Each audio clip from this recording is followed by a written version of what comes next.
Okay, now we have come to our second plenary of the day.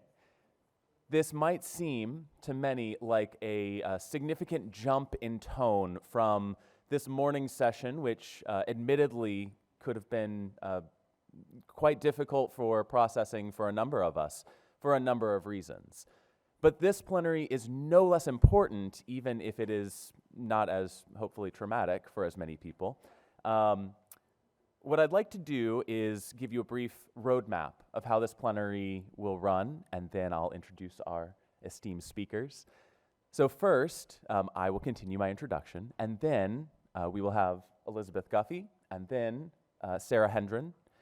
And then following both of their presentations, I will do just a brief sort of couple of questions back and forth with them to help tie together design and theology a bit more explicitly for this group. And then we will open it to open question and answer for the rest of the gathered folks, including those who are online. Now, I am particularly excited about this, not just because I got the privilege of doing a little bit of design work as part of my PhD thesis, but because as anyone who has experienced or has been on the periphery of a disabled experience will know, disability is so incredibly linked to our environment and to the design of where we find ourselves. And so I wanted to put up, I don't know if it's possible to use a prop. I have this prop, but I left it in my hotel room. So we're going to use a photo, I believe, that should pop up. This, I will do a visual description first of myself. I'm the one in this photo. I am an average height white man with dark hair. And in the photo, I'm wearing a black preaching robe. It has a large stole with a black background. A stole is it's like a long scarf that is thin and rectangular. And on the stole, on the upper left corner near my clavicle, is a 4-pointed silver star that expands across the entire width. And extending from that are 5 colored lines that sort of jag across in sharp angles. They are green, blue, silver, light gold, and red. This, if anyone is familiar, is the Disability Pride flag. I had this made onto a stole last year, and I did so in conversation with the disabled artist who created the Disability Pride flag, Anne McGill. She created this design back in 2019, and in the process of me creating this stole, we realized she had updated the Pride flag to no longer include these jagged lines. So initially, the jagged lines represent the way that disabled people have to navigate around barriers and create their own pathways as a result of misfitting into their environment. That because it was not designed for them, they have developed a skill to be proud of, which is a navigation skill in and around barriers that otherwise would prevent access.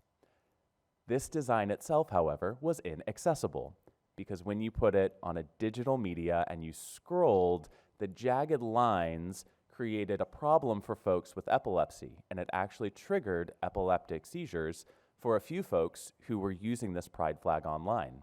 And so they updated the Pride flag to be straight diagonal lines, and they decreased the color so that it was less visually stimulating. Yes, thank you. So working with Anne, who had just updated her design to create a physical embodiment of this, we had to negotiate what would look best in a physical medium compared to an online medium. And so the design took new shape, just as it took new shape when she had to negotiate it with the disabled community for whom it was to represent. So I say all of this to make the point that disability, as we know, is not one single shape, but also it is not shapeless.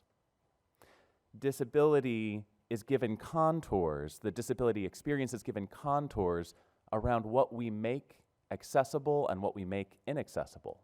And so design becomes a theological term and an ethical term that has social and religious meaning, just as we know disability does. And so this plenary will be a fascinating way of entering into what we experience regularly with disability access, the design of a doorway being too narrow, the design of a bathroom being in a hallway that does not account for the movement of a wheelchair, the design of a flag that triggers epileptic seizures. These are all points of access. These are all theologically pregnant, and they are ethical decisions. So I am very excited to hear about entering into this world from some of maybe the opposite side, looking at the design first and then getting to disability. And we'll do so by listening to this plenary talk first by Elizabeth Guffey, who is at the State University of New York in Purchase, yes? And then Sara Hendren, who is transitioning from a job at Olin College to Northeastern University. So please join me in welcoming Elizabeth Guffey first to the stage.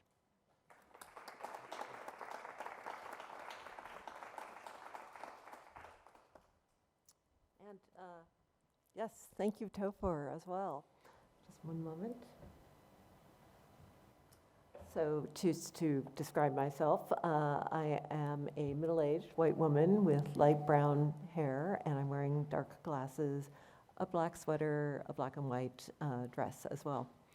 And yes, I do want to pick up on several themes. Topher, that was a wonderful introduction.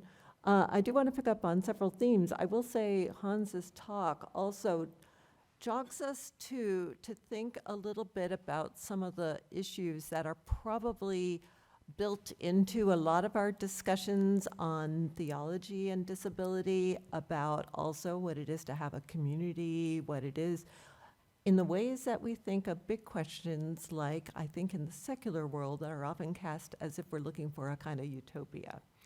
And that's something that I want to kind of flesh out in a very material way, and maybe then I'm looking also for you guys to help me start rethinking some of this in other ways too.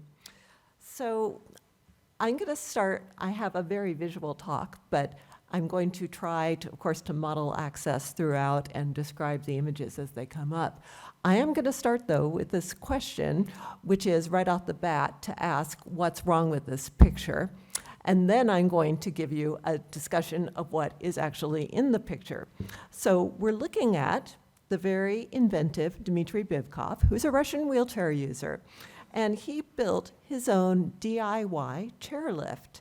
It's suspended, though, on the outside of his apartment block. He did this after waiting 6 years for the local authorities to install an elevator in the 5-story high building in which he lives.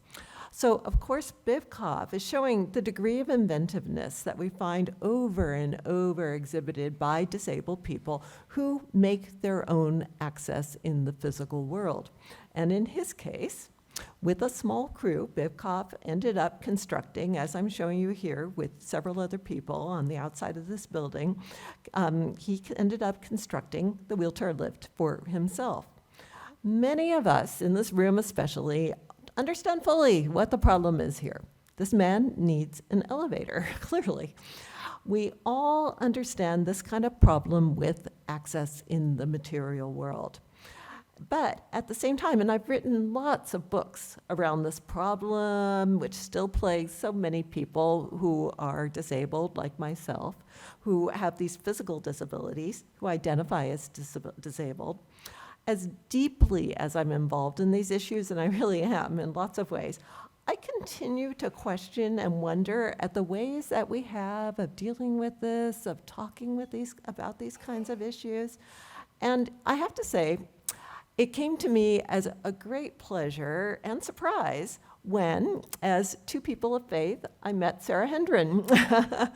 And we first started to speak about not just the question of material access, but in a way, what does it all mean to us as Christians, as people of faith? What do you do about this?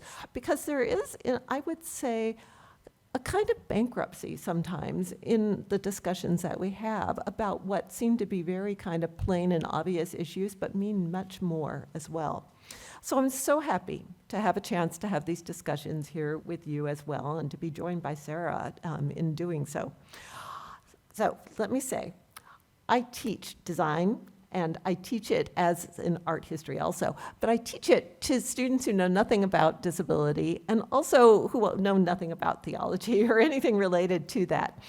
I usually have to frame these issues as a very kind of gentle introduction to the subject. And I'll just, to give you a sense of what the issues are here, I'm going to move forward and actually just tell you a fairy tale. That is what I usually start my students on as well. So I'm showing you here a picture of Vic Finkelstein, who was a disabled activist, active in the UK in the 1970s. He's in a wheelchair and he's at a protest.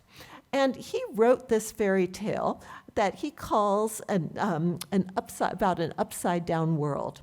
And he says, what if we designed an upside-down world created for wheelchair users? Now, of course, Bivkov's problem here, we all know what the problem is here, but Finkelstein is imagining a very different world. This is a village, as he imagined it, that was shaped entirely around wheelchair users' needs. As opposed to the real world that we're all in, he proudly announced that all residents would be chair users, and here he proclaimed they would control all aspects of their lives. He goes on to say in this small utopia, he says, they're going to make the goods that they sell in their shops with special aids. They work the machines that clean the street. They run their own educational colleges, banks, post offices, transport system. And of course, in this village, then the problems that Bivkov has would have been entirely unknown to these people. They would be like everyone else that they meet in their day-to-day lives. Naturally enough, too, and this is the hook for my students, is that then I say, there also has to be this whole kind of vocabulary of architecture and design that has to change in order to meet that. So in this world where wheelchair users are running everything and live everything, and they're the architects and designers, they're, of course, going to end up lowering everything down. That's what Finkelstein says. And I'm showing you here an early design by Ron Mace, a proponent of accessible design, showing this is a period piece now. I always have to explain this to my students. This is actually a pay telephone sitting on a wall. And it was too high for somebody who's not in a wheelchair, and it has to be lowered. Indeed, everything has to be lowered in this space, in this village. The ceilings have to be lowered down. The doors have to be lowered as well. 5 feet tall is where he ends up with them being. So with all these kinds of physical changes then, Finkelstein ends up telling this fairy tale, and he says, now, with all these difficulties in the environment removed, their problems have been overcome. So far, this is just a thought experiment, but then Finkelstein asks a good question. What would happen to the able-bodied people who might choose to live in this village? For Finkelstein, the story represented the upside-down politics of the world. It was, of course, supposed to be an extended experiment, and it appears as part of a larger article on the social nature of disability. But in this solution that he comes up with, and as I say, Dmitry Bivkov would not be at all the norm, but were even stand out. In fact, he would be the person who had been designed for.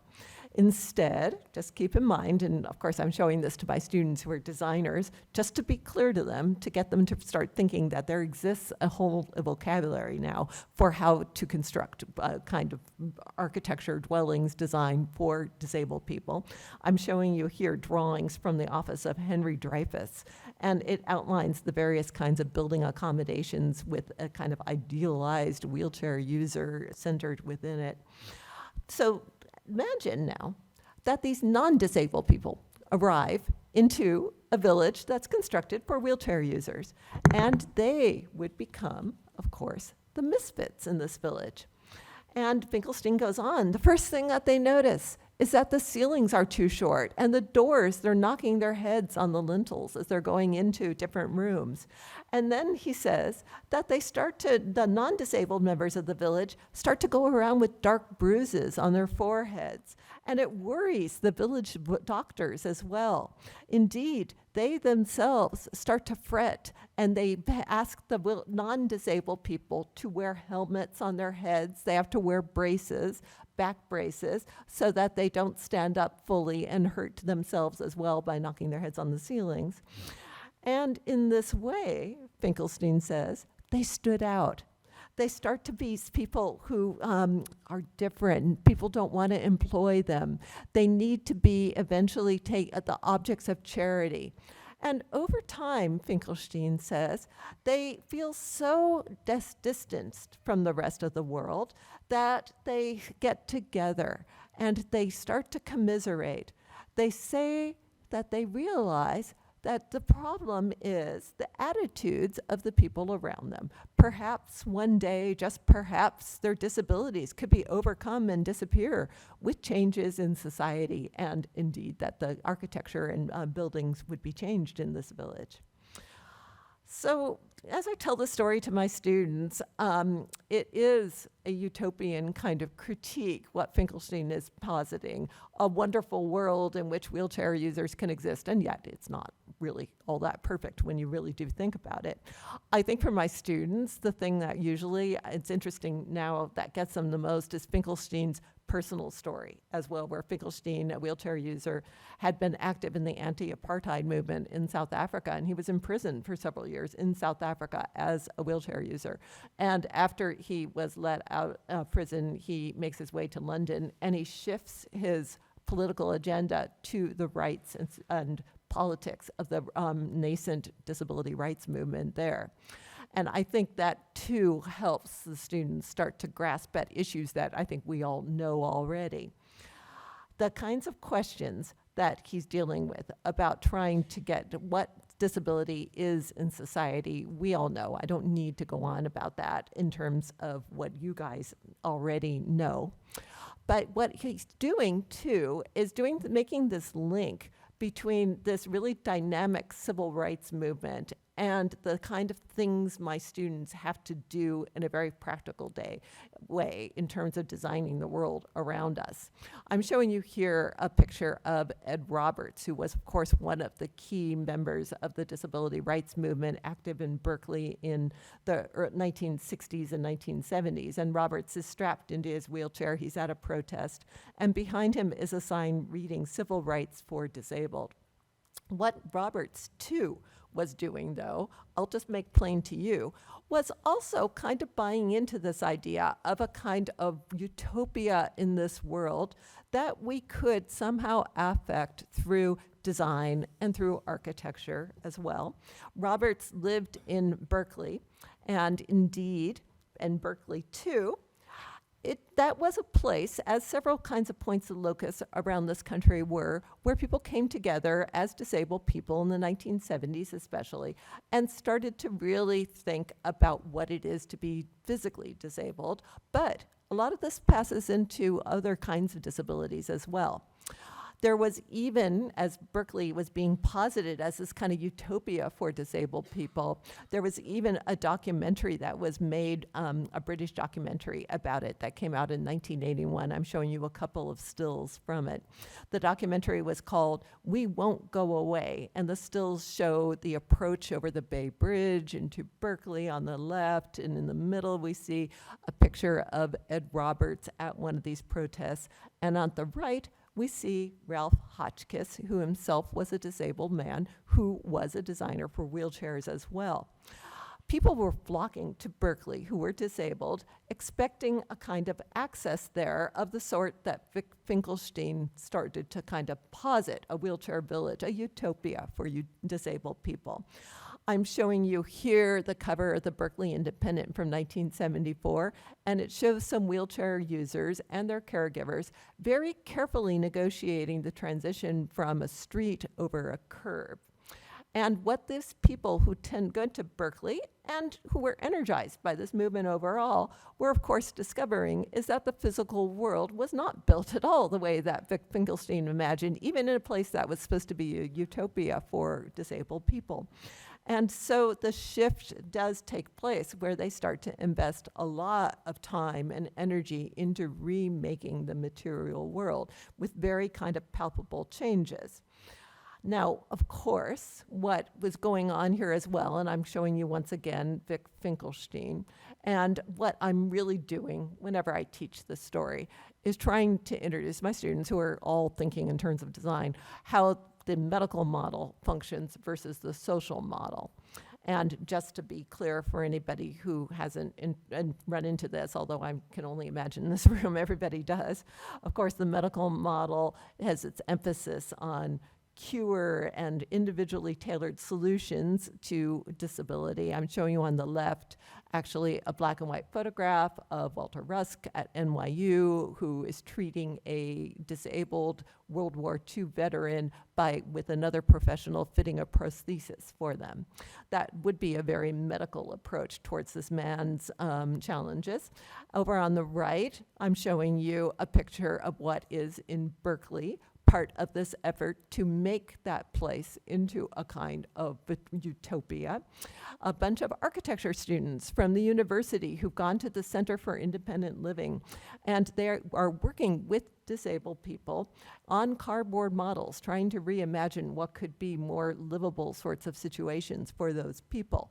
That would be the social model, and the social model positing that disability can also be situated in the physical material world, the constructions of society, the way the institutions of society work and deal with disabled people.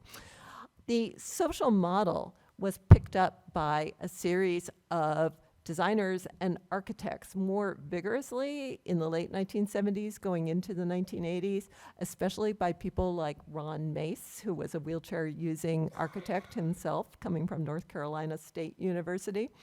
And Mace and the people around him were very kind of purposeful in imagining, trying to introduce a way, and I'm showing you here, of course, a picture of Ron Mace in his wheelchair. Mace and the people around him introduced the idea of what's called universal design. And this, to this day, has become not just a standard in our fields of design and architecture, but to my great surprise, has seemingly filtered out into many different fields, like the field of education. I'm running into it a lot. Many different areas. I heard it at this conference used as well. But those are terms that came from Mace and the people around him. And just to be really clear about what it meant, the idea was that you were making these product and environmental design strategies in which accessibility could be made appealing. And it was really meant especially to sell the idea of accessibility to institutions, companies that would not normally be invested in this. The argument went that if you design for the greatest range of abilities possible, everybody is going to benefit, the universality that's there. And indeed, as Mace goes forward as an architect, he really did try to rethink the environment of the 1980s. I'm showing you here two different black and white photographs that are by Ron Mace, that he took these photographs. One of them is of an office setting, and the other one is, of course, that payphone. And in the office setting, we see a wheelchair user who's progressing down a hallway through this office setting. If you look closely at these photographs, Mace has gone in and he's drawn all over them with handwriting and markings, trying to figure out ways to make what were standard sorts of offices, interiors, different fixtures that we, living at the time, would have all taken for granted, trying to figure out how to make them more accessible.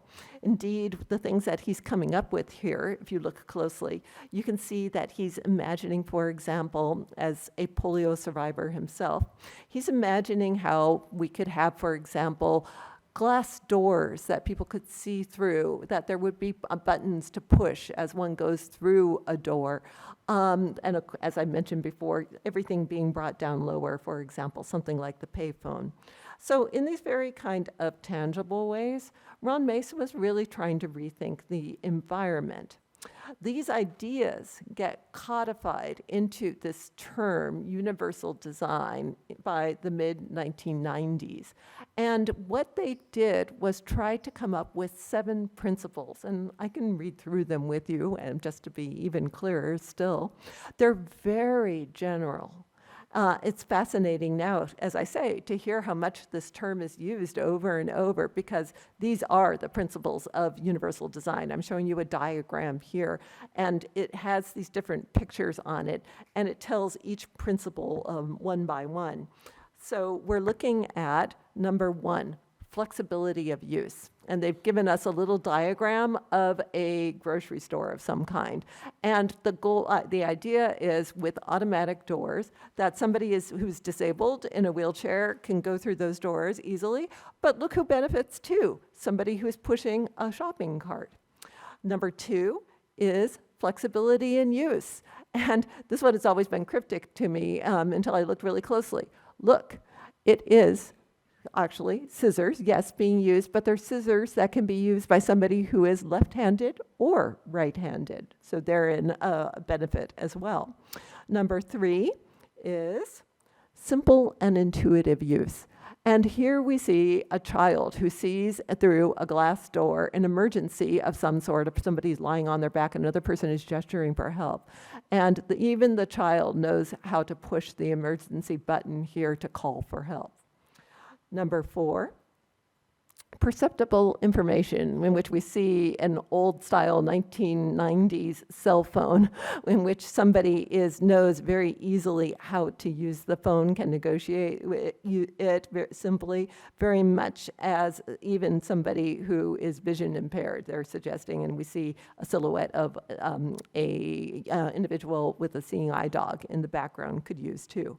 Number 5 is tolerance for error. And this is actually a kind of gun which allows you to, I have to say, I don't recognize what this is, but it's in some way, I believe it's putting a nail in, and it's a very much a guided procedure that makes you almost in a surefire way be able to get the nail in exactly where you want it to go. I think I've got that right. Number 6, low physical effort, which we see everywhere now, which are those kinds of knobs that allow you to kind of just lean on them and they'll turn. And number 7 is size and space for approach and use, and subway turnstiles, which are larger than usual at least on the ends for wheelchair users to pass through. The great kind of hallmark that we always give, which everybody is so familiar with now, of universal design is the wheelchair cut. I'm showing you here that transition from sidewalk to street, which is literally a cut, which I'm showing you on the left, and we're looking at one of the earliest ones historically in Berkeley, California, with wheelchair users using it. That idea of universal design is really built around the sense that you can pass through one space for another if you're a wheelchair user, and here I show a wheelchair user approaching one of these, but many other people benefit from these as well, and the idea goes the community as a whole does. People on bicycles can use these as well. People who are pushing strollers can use the curb cut and benefit as well. All right, so I've just given you a nice little pitch for universal design and said something about what it is. The fact is, though, Sara and I have discussed over and over, it's a great sounding package. But then there's a reality behind this, and all kinds of fascinating questions come up with it. The problem my students are increasingly coming up with is that word universal. And how can anything be universal? To be sure, there are tons of issues, though, beyond that come up. I am giving you just one image here, which seemingly is meeting, the specs for universal design. And what is the problem here? Hearing laughs, yes. Yes. Like, why would you have a curb cut that leads to a step? Yeah, a stair. It doesn't make any sense. And in a way, that leads to one of the problems of universal design, which is it's often implemented as a series of kind of guidelines. And there are guidelines that are extrapolated from that. But very rarely do people think about how they all fit together. So you end up with moments of universal design that are just punctuation points for a large progress that means very little for people who are disabled. But there are other issues as well. There is a kind of also, I would say, maybe paucity of imagination within this. And that's kind of where Sara and my discussion started to pick up as a kind of questioning of what's taken as a kind of, almost in a kind of secular religion, as these kind of sureties and truths. And yet, are they so true? So I'm going to turn over now to Sara, who has done so much work in this area. Sara?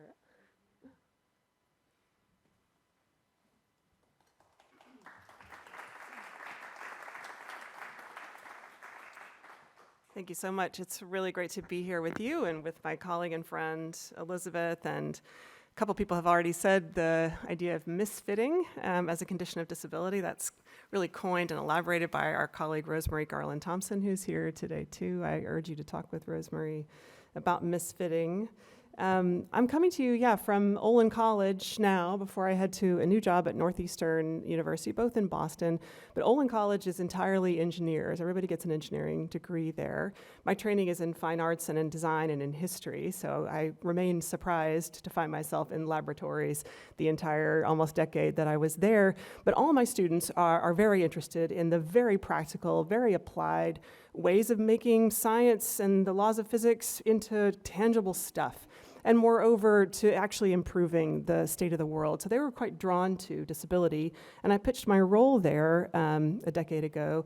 Like, let me teach assistive technology, prosthetics, inclusive design, but let me use those artifacts and technologies as a portal to actually understanding something else, which is the rich life and history of disabled people remaking the world in all kinds of creative ways, and also with an incredibly urgent human rights matter tied to those very artifacts.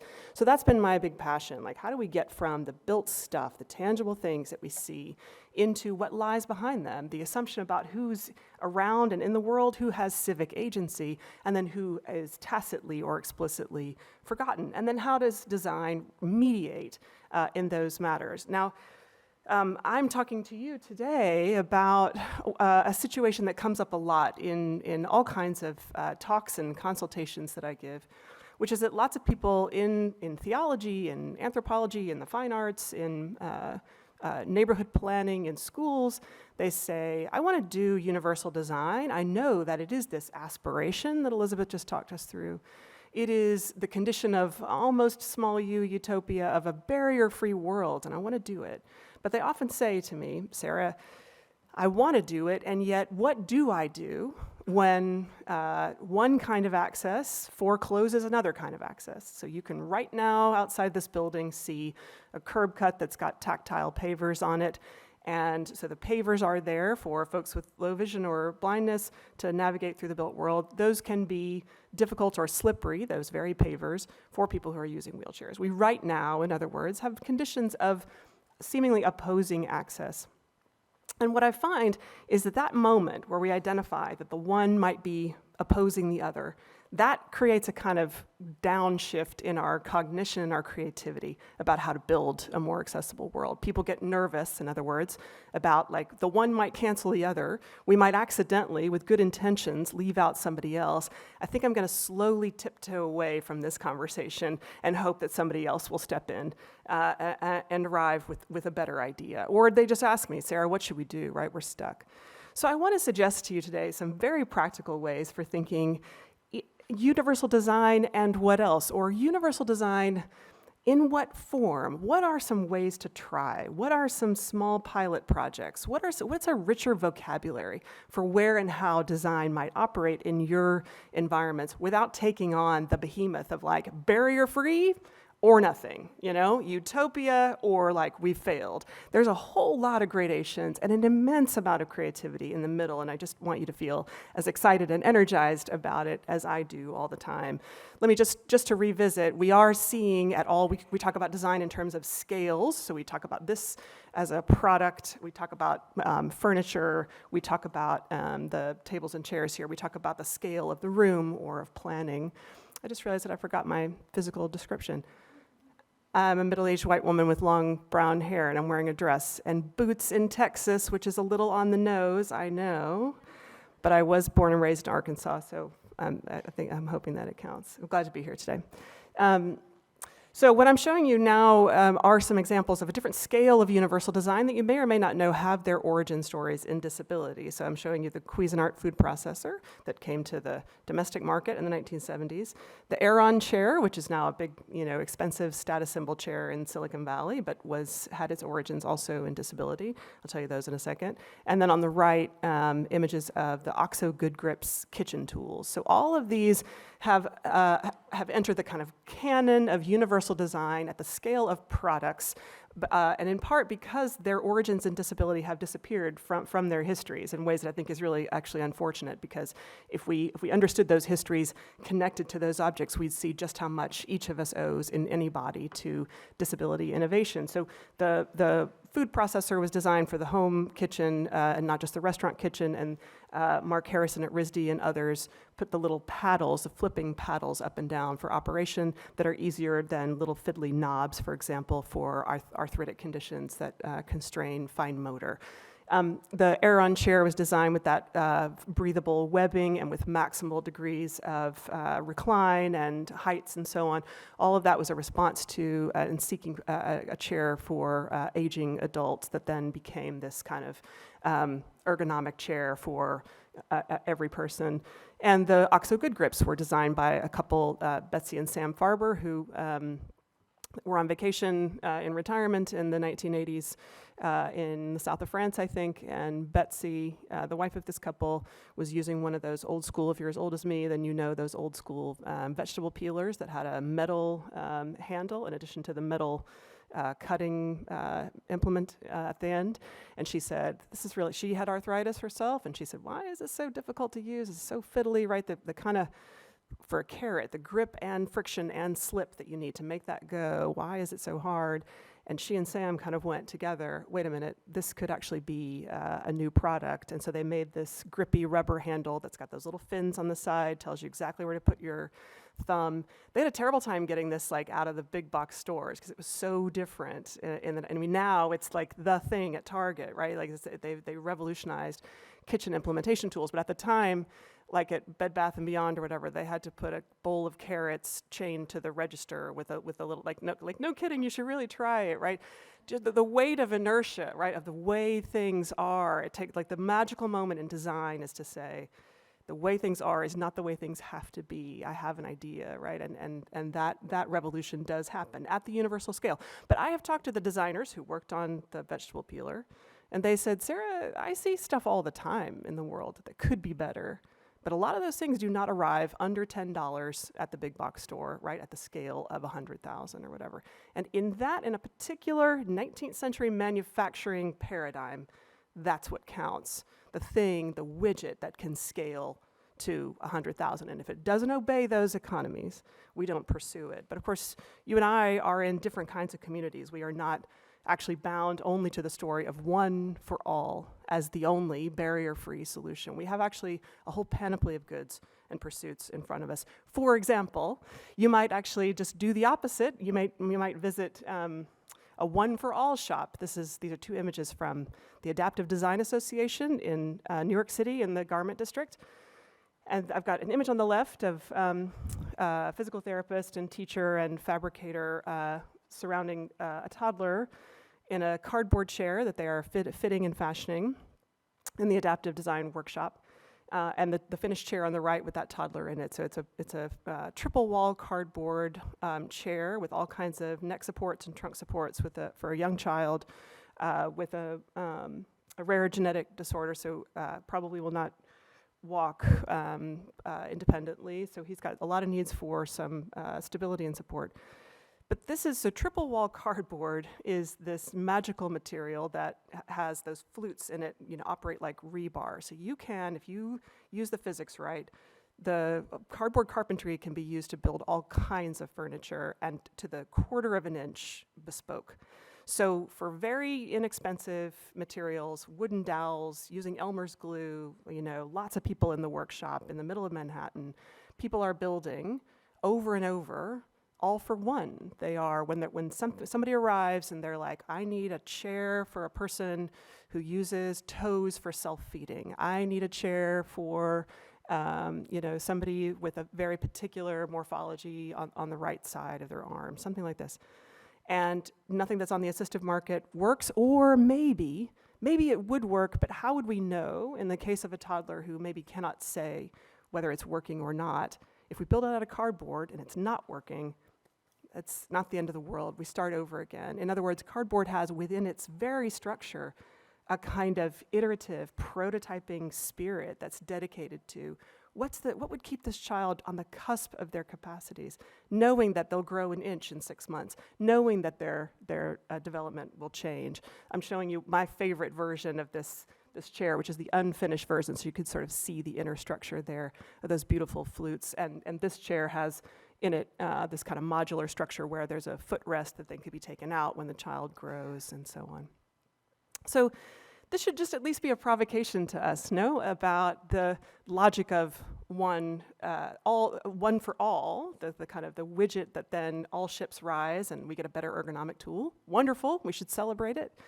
It is also the case that the opposite is happening in a really interesting and inventive way. And these are, these materials, these low-tech materials are in the global supply chain. These folks, you can go there, any of you can go and train for 2 or 3 days and learn how to do the basics of cardboard carpentry. They train people from all over the world. They disseminate, in other words, a way of working that scales, not a widget that obeys those kind of factory mentalities. So this is available to us, it seems to me, as another logic for thinking about making a more accessible world.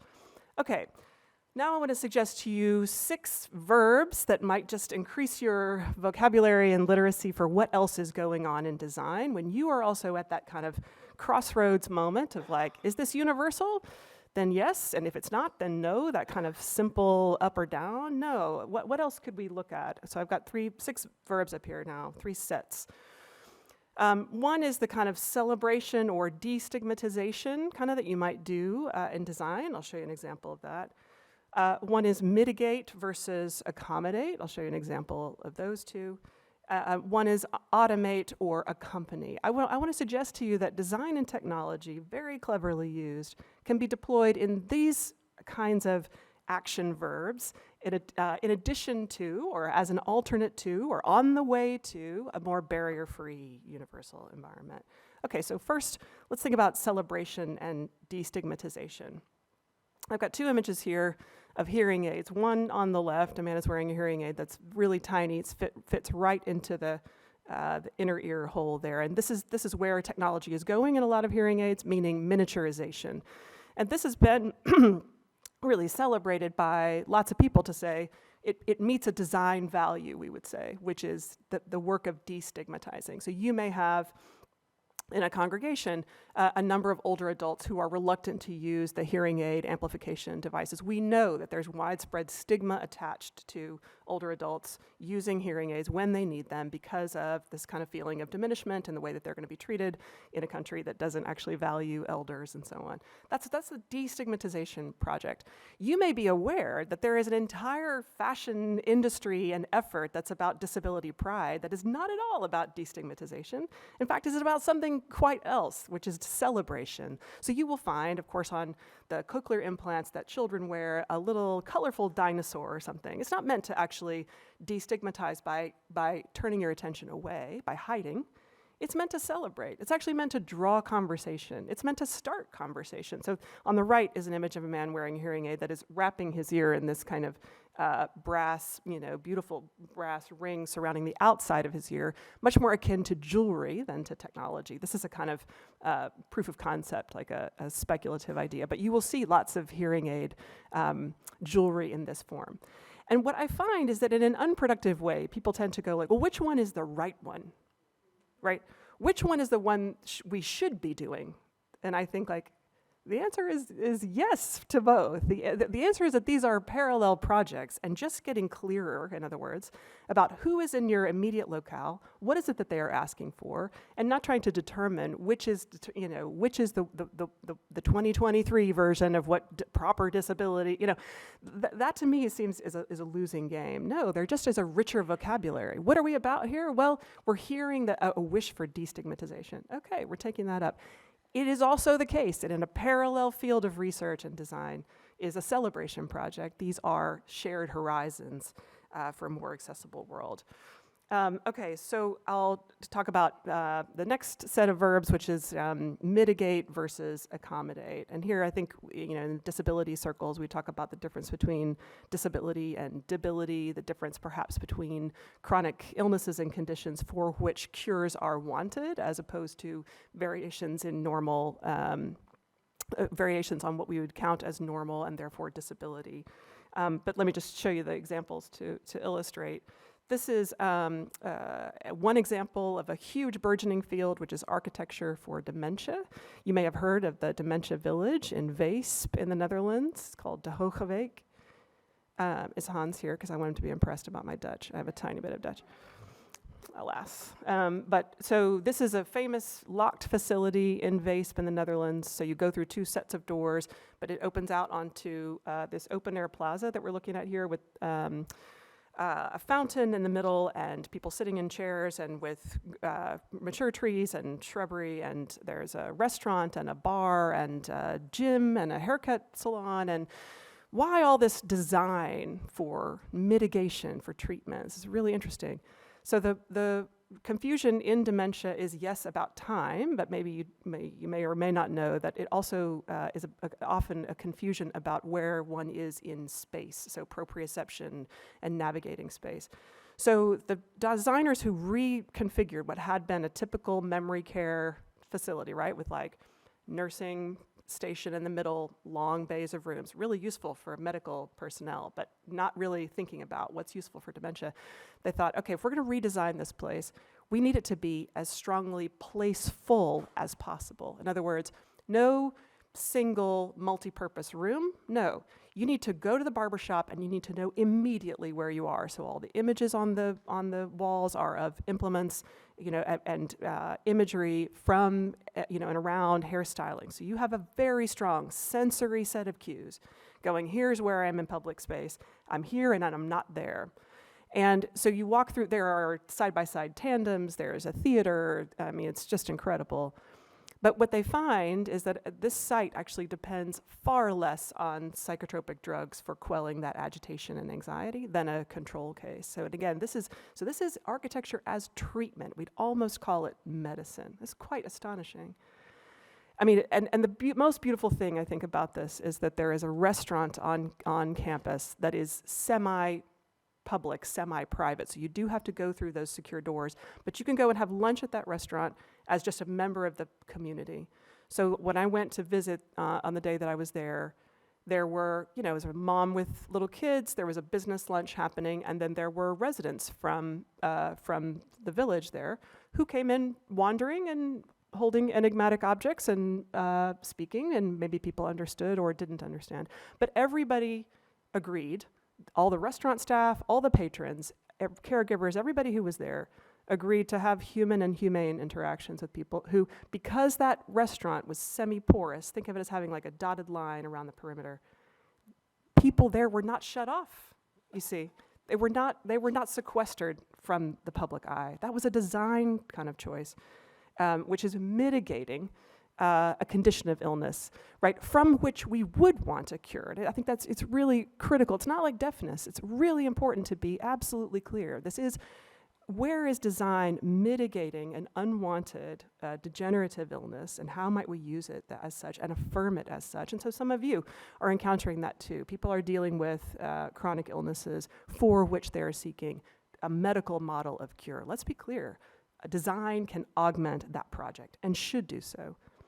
And at the same time, there is this other parallel world, which is an accommodation project. And this is where I would argue that time is a kind of overlooked design tool. So You may or may not know that the Smithsonian museums have this program across their 15 sites in Washington, D.C., where at one of the sites, every Saturday during the year, they open one of the museums an hour early before typical opening time. And in that hour, they turn down the bright lights and the very noisy features of exhibits to make them more accessible, especially for sensory processing concerns, often connected to autism spectrum conditions. It's totally self-reported. They don't ask you what your diagnosis is. You just say, hey, I want to come an hour early. This is an accommodation project. And here again, see, you can imagine the committee meeting is like, our exhibits are not totally universally designed. Is our option like raise the whole site and build it from the ground up? Probably that's not available to you in terms of budget and in terms of time and so on. And moreover, it would obscure the project that you're trying to do. Maybe the sights and the sounds are like a key feature. Okay, ask yourself, what other dimension, what other scale of design might you deploy that you hadn't thought of before? And in this case, the cleverness is time. Turn the clock to your concerns. The clock actually makes an accommodation project, makes a more flexible space by just using this invisible resource, which is, what time is it? It's time for these folks to get a special invitation to come. Okay, now we go into the kind of standard time. So I'm showing you an image here of Morning at the Museum. That is the name of that project that's run by the very smart folks at Access Smithsonian, super sophisticated folks. But this is just a screenshot from their website, and there's a child there with wearing headphones and encountering an aquarium. Here's another exhibit of just photographs showing children interacting with museum staff. So there are things like artifacts that wouldn't normally be available brought out for folks at Morning at the Museum, that kind of thing.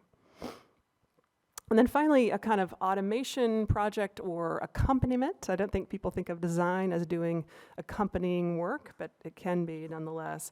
But in the automation world, really exciting stuff going on at the ALS Residence Initiative, which is in Boston, where I live, and it's the brainchild of Steve Sailing, who we're looking at here.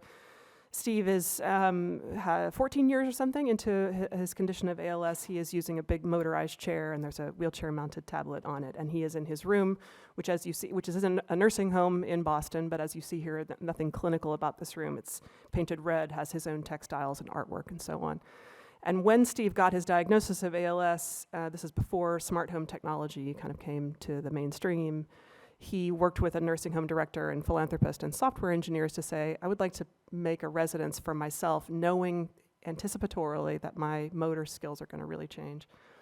I'd like to build it for myself, but also other people with ALS and MS.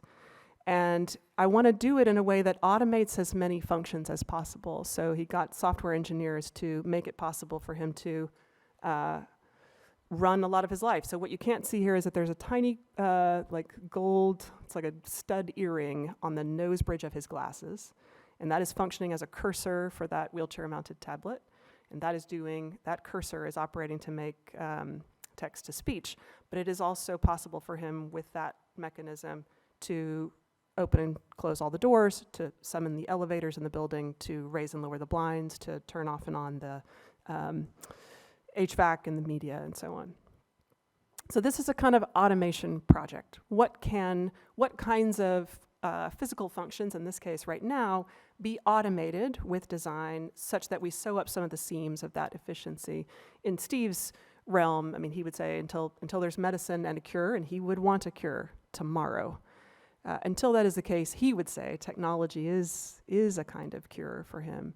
But moreover, it's a deep affirmation of life worth living.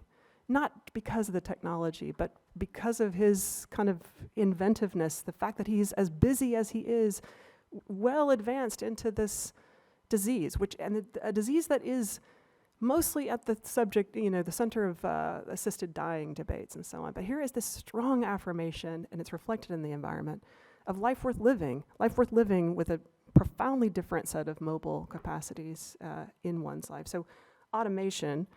And then the most overlooked capacity of all of design, I think, which is to do an accompaniment work. And I would include this in accessible design. What we're looking at is the screenshot of a service called Speaking Exchange. And it was nothing more and nothing less than a partnership between older adults living in an assisted living facility outside Chicago and Brazilian teenagers who wanted to learn English. And so they met regularly to practice English. That was it. And the kind of the elegance of that kind of accompaniment, that is to say, I mean, in this country, we could have a whole discussion about why we would cordon off older adults in this peak wisdom moment of their lives to only deal with other adults, right? We could talk about multi-generational access as a whole matter. But since that is the case in this country, how can design not do a mitigation project only, not do a kind of accommodation or access project only, and not do something really even universal, but something far more, we would say almost acupunctural in design? What is a way for design to drop into life and make accompaniment newly possible in ways that enrich, that do form modes of access, that do intervene in the normative condition of aging? And what do we know about aging in this country? That loneliness is the big scourge. That's the deal. So forms of design. So you see what I mean? It's an unproductive question to ask what the most universal thing to do. I mean, of course, do we want things to be barrier-free as much as possible? Of course we do, but I assume that you all are engaged in iterative pilot projects, communities that change. I want to suggest that these are, what I've said here on this slide, that parallel projects on a shared horizon, that universalism is a kind of instinct, and that it might unfurl all kinds of taxonomies and literacies and conversance in all the tools that we have before us to build a richer, more flexible world. Let me just finally leave you with one of my, I'm trained in fine arts, and I just want to alert you to another kind of subfield of design, which is often called speculative or critical design and artwork, just in case it might inspire you and refresh and oxygenate for the work that we have to do together. One is the work of Carmen Papalia, who does a lot of work with his navigational cane. So Carmen's blind. That we're looking at an image of Carmen doing an art project that he runs on the regular called Blind Field Shuttle. And it's Carmen with a cane in the front, and then people with their eyes closed and one hand on a shoulder in front of them, leading them around. This is not an empathy exercise. It's really not. It's not a kind of like, you should feel what it's like to be me for a day. No, it is a beautiful sensory substitution for sighted people, a form of trust for an hour through the woods, just incredible experience of just defamiliarizing, if you're a sighted person, defamiliarizing yourself from that dominant sense and asking yourself again, who is leading whom and what's happening. But Carmen makes all this very funny work actually about his cane, which he says brings him all kinds of help that he doesn't need and doesn't bring him the help that he does need. So this is an image of a very long cane that you can imagine is hilariously obnoxious in public. So he'll walk around, sweeping the sidewalk in these wide berths, and so it becomes a kind of unignorable. That's what the critical design does. Not critical in the sense of negative, but critical in the sense of discursive and an object to think with. So if Carmen is saying to you, I'm getting all kinds of help I don't need, and I'm not getting the help that I do need, what's the most absurd form of navigation that I could come up with? He's also done a project where he takes navigation cues from a brass band from a local high school, so they create this huge spectacle, in public space. All of which is to say, none of this is utilitarian design or engineering. It is not going to scale. It is not a product for manufacture. It is a way to think about the stuff we use and how it broadcasts all kind of messages about us, things that we can and cannot control, the ways that that the languages of assistance and clinicalism are held in our gear, all kinds of social interactions that are mediated by stuff, and could we, estrange in a productive way. The next image I'm showing is one of Alice Shepard, who's a wheelchair dancer, with Laurel Lawson. The two of them are using chairs here, and I've got the captions going, but in the very bottom of the frame are two little ramps that I designed that Alice and I worked on together. So here is another sort of form of using a mode of very pragmatic access, which is the inclined plane, a ramp, but for making dance, for making beauty. So what happens, I can tell you, it really messes with engineers' heads. What happens when like ordinary physics is like making a beautiful thing? No one's asking you, right, to get into the building. No, it's like acceleration and resistance. What beautiful thing can be made precisely by only the wheelchair using body, not available to the ambulatory body. Really interesting stuff. That is the work of critical design. And finally, another project I worked on with an art historian and curator named Amanda Kasha, who's a little person. You're seeing her here on the left, this kind of fold-out lectern that is built at her scale. She came to me and my students and said, hey, I'm a little person. This very lectern, right, is not scaled for me. I'd rather not stand on steps and boxes my whole life. I got to give talks. Can we do something about that? And I have to travel. So this is a dream, like brief, we call it in design. Like, can you make me a portable, lightweight, but really strong lectern for short stature? Like, yes, we can do that. Like, sign me up. So she has a 2.0 version now. And when she comes into a room and unfolds that lectern, it does a kind of critical work. It just makes you go, where are the light switches in this whole deal? You know, you're just watching the room kind of contract to her scale for a moment and then go to its normative structures. So in conclusion, UD and what else? So much. That's so much. Full stop. There is so much. There's so much to do together. I hope you will both let yourselves off the hook from the overwhelm that UD sometimes introduces to the room, and instead say, what's a way to try? Where else are the pilot projects? How could we energize this space? So thank you for your time.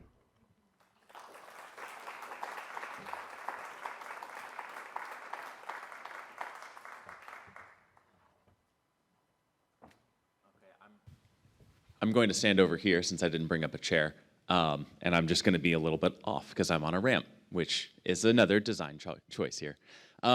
Thank you both so much. What I'd like to do now is, there were a couple of reflections that I had that I just wanted to bring out in order to make some of this connective material more explicit before we jump to the rest of the group. First, a quick, just the image of the two women using wheelchairs jumping off that ramp as part of their dance.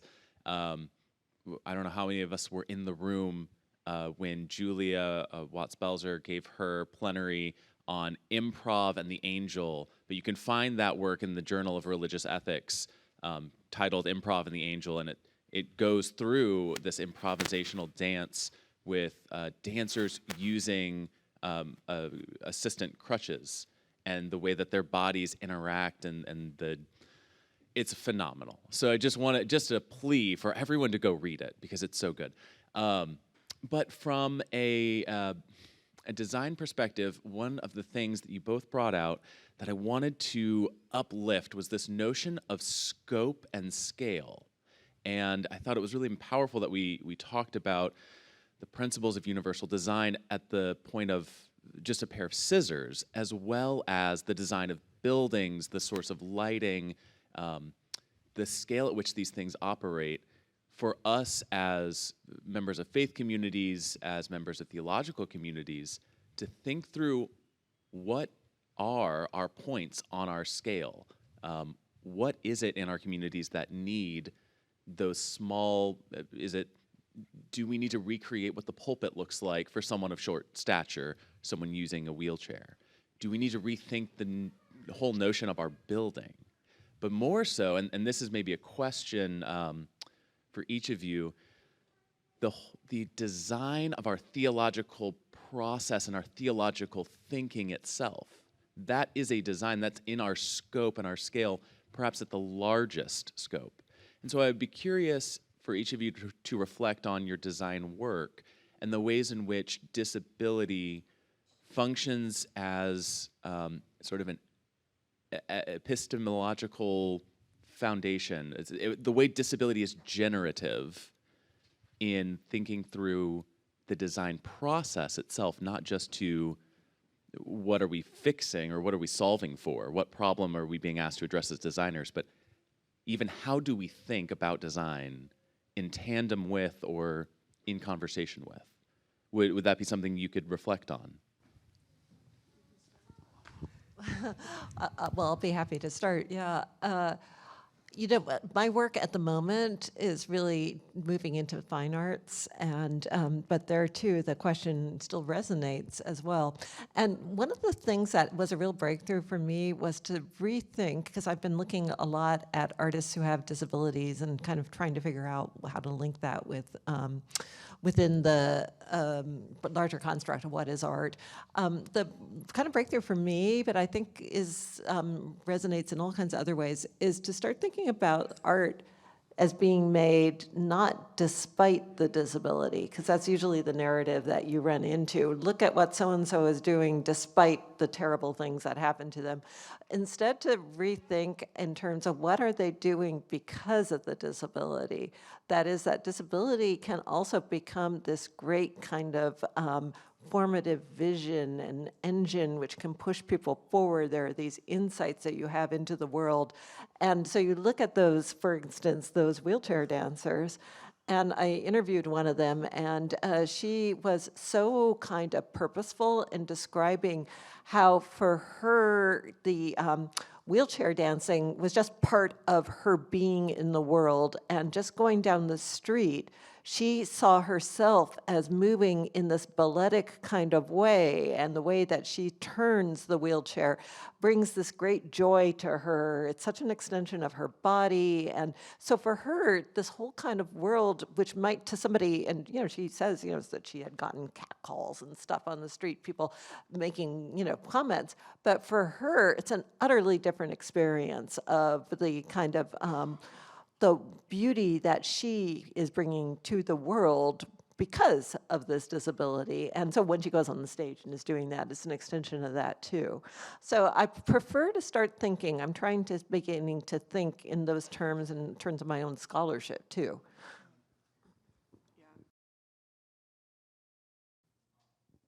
Am I on now? I think they're running it from there. Yes, just to underline, I often find that people are, I should say I have a 17-year-old with Down syndrome. I have 3 children, and the eldest has Down syndrome. And I mean, I had a baby that no one wants, and my whole life opened up. I mean, I can't even tell you how many hundreds of gifts, and what a strange thing it is to be in a rolling soft eugenics project for which Down syndrome is the kind of canary in the genetic coal mine, and to think of the impoverishment of my life without that person in it, my goodness. And so that has been a kind of catalyzing view for me to see, right, that a lot of times I think people in a very earnest way want to go straight to the urgency of disability, and I think they skip the wonder. And I think when you do an end run around the wonder and go straight to the urgency, that's a recipe for issue fatigue and kind of and plodding earnestness. It's not to discount the urgency, but for me, the wonder, I mean, and because of my training, I often see it in built stuff. But I think this is what you're saying, is that disability, if we call it needfulness, the truth of that is actually as much of a generative source for possibility as it is a kind of hindrance to experience. It's closures and openings is the way that I think about it. And I think a lot of times people want to earnestly address the closures, and they have not seriously considered the openings. What are the openings to experience that are not available otherwise? Because it would be so destabilizing to think that there's actually disability experience that is profound and unavailable to the normative. That is, So we prefer the kind of paternalism of like, let's do right by these people, instead of like, whoa, I'm asking myself really now, what is intelligence? What is a life worth living? What am I so proud about that I'm the protagonist of my life with? All the things. Anyway, yeah, say much more about that.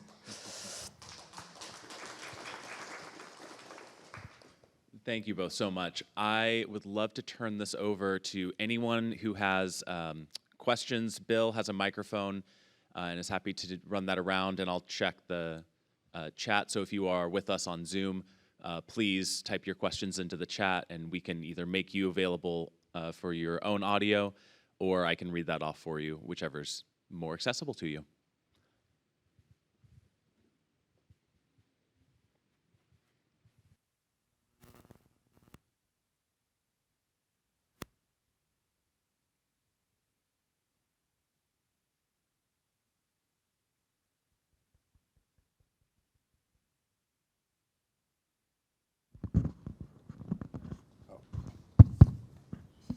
Thank you. Mine's super short. I was just out of the room during the bit about the wheelchair dancers.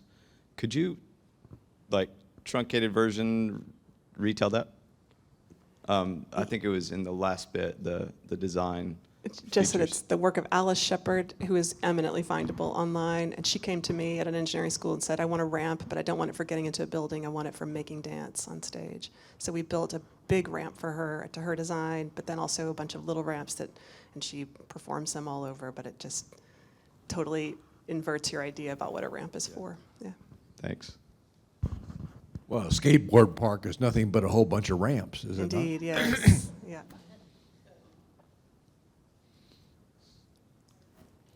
I'm fascinated by the 6 words in the pairing and want to think about how that applies to liturgy and all other kinds of practices in congregations. I haven't begun to think about it yet much, other than just thinking about, what could happen with that. So again, I think getting beyond the trap of it's either or. And I think the accompaniment thing, I think echoes what Hans was saying this morning about friendship. I certainly see that in my son's life. That accompaniment, right, that this one anotherness that you all were naming yesterday. I was so deeply moved by that panel yesterday and all the incredible things that are going on and documented by Eric. But I think accompaniment may be our, and I hope you realize that I'm not suggesting in any way that accompaniment is a technological issue, right? It is profoundly not. It is interesting to think about the ways that a just right size of technology or design might support and spot and mediate those kinds of connections for accompaniment one to another. So. I went to visit a friend of mine who I've known ever since he was in an institution where I first worked as my first job. Not too long ago, because he and another guy are in 2 different nursing homes. And I walked into this nursing home, and a dog ran down the hallway. And I thought, this is a different place.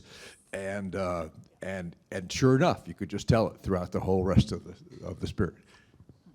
Thank you. I'll stand up over here. Thank you. That was so very, very interesting. It triggered so many thoughts for me. I work in tertiary education, so I'm very, very familiar with universal design for learning. I hadn't taken the learning off and, accommodated all that. What is really exciting is that we can provide learning environments that include everybody. And my own son, with a profound intellectual, or a moderate, intellectual disability, has graduated university, much to the excitement of everybody. Where I find it really interesting is when people want to study. So I have a student at the moment who was an elite cross-country skier, Olympic skier, who had an accident, is now paraplegic. Her issues lie in dexterity issues, not in academic issues. And there's no one that will own how to support her. So, we can provide academic supports. She doesn't need those. She needs to be able to modify a mouse. That's occupational therapy, not education departments won't look at that, And so just how it brings home to me how we've all got a part in this together and giving more holistic care. So that was really motivating to me to think deeper about that. And if I may say, the adaptive design folks, they keep everything low tech in order to say, we know people are afraid of technology and of owning, right, a situation. So like they'll have a special educator come in there and go like, I don't know, but I think we need something to do the thing with the elbow. Like, I don't know what it is. But they say like, okay, let's try it. Like they're not in there going like, well, leave it to us, like the very, particular experts with the software and the thing. Like they're like, no, let's try it. Like, just spread some glue out here. Like, in other words, the idea is that like good ideas come from everywhere, and they want to enfranchise people to say, it's actually not that hard to build stuff. The hard thing is the agency of the question to say, couldn't it be different? Couldn't it be different? No, not like that either. Couldn't it be different? Because we're also obedient in the face of technologists, for one thing, and we're afraid of getting it wrong, and so we go like, oof, not me, not it. Yep. Thank you, Sarah and Elizabeth. This is Rosemarie Garland Thompson. That was marvelous. wonderful in the very literal sense. I'm thinking about an opportunity for implementation or application, if you will, that was offered to us last year at the ITD conference in Ohio by our colleague. I think Sarah knows Sage Cole, and Michelle Eastman knows Sage Cole, who is the pastor at the Swedenborgian Church in Cambridge, Massachusetts. And Sage, along with some other folks in that congregation, are raising money for and carrying out a Helen Keller Center. And I've seen the plans for the center, and it seems to me that many of us here might be able to think about, I don't know how this would work, contributing in some ways to bringing everything that the two of you talked about today to the Helen Keller Center, which is to say both the form of, if you will, universal design or accessible design in putting the center together. And of course, those things are already implemented in the design, but also the content to bring art and the material objects of disability culture, as Elizabeth is thinking about, to the Helen Keller Center in a variety of forms, either in some of the permanent exhibitions that may be there or some of the contributions. I can imagine all sorts of activities that could be carried out at the Helen Keller Center in Cambridge, Massachusetts, in the Swedenborgian Church that would embody, that would celebrate, that would mitigate, that would accompany what it is that we are thinking about doing collectively here, and what you and I have done together in what we think of as critical disability studies or my work in disability bioethics, that we might think about the Helen Keller Center as a lab for all this in the broadest way. I don't know how to exactly implement that, but I don't know, maybe we could put together a committee.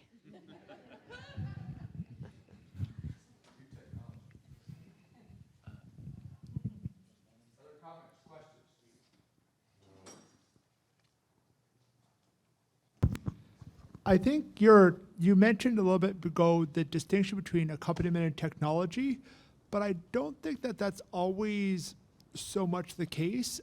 There's a discussion in at least autism advocate type stuff that because we tend to communicate better in writing than face-to-face communication, a lot of the kind of like online discussion forums, social media are actually a way that we can communicate with each other better than face-to-face almost. And so in that way, the technology can almost become, the technology and accompaniment can work hand in hand in something like that and not be distinct in that sense. And I don't know, I'm not as familiar with other disabilities, but that may be the case in some others as well. I just wanted to mention that as a side note. Thank you for that clarification, for sure. And that's the use case that you name is the best one, right? Like, yeah, that technology is actually a wonderful substitute prosthetic, we would call it almost even form. I just mean to say, Father Matthew, that I wouldn't want to reduce, I mean, I think we're in a moment where it's like, how about robot caregivers for old people? You know what I mean? Like, we're in a moment of like, we can like appify this whole deal, you know, and it's like, not friendship, not really, not, you know, not in its fundamental forms, of course. But your example is like one of where we need to be disciplined and specific. Who are we talking about? What are they asking for? And what is the right tool, rather than kind of like, well, does it scale or does it not? Is it barrier free or is it not? Thank you. Okay, perfect. Well, thank you both so much. Let's give our plenary speakers one last round of applause.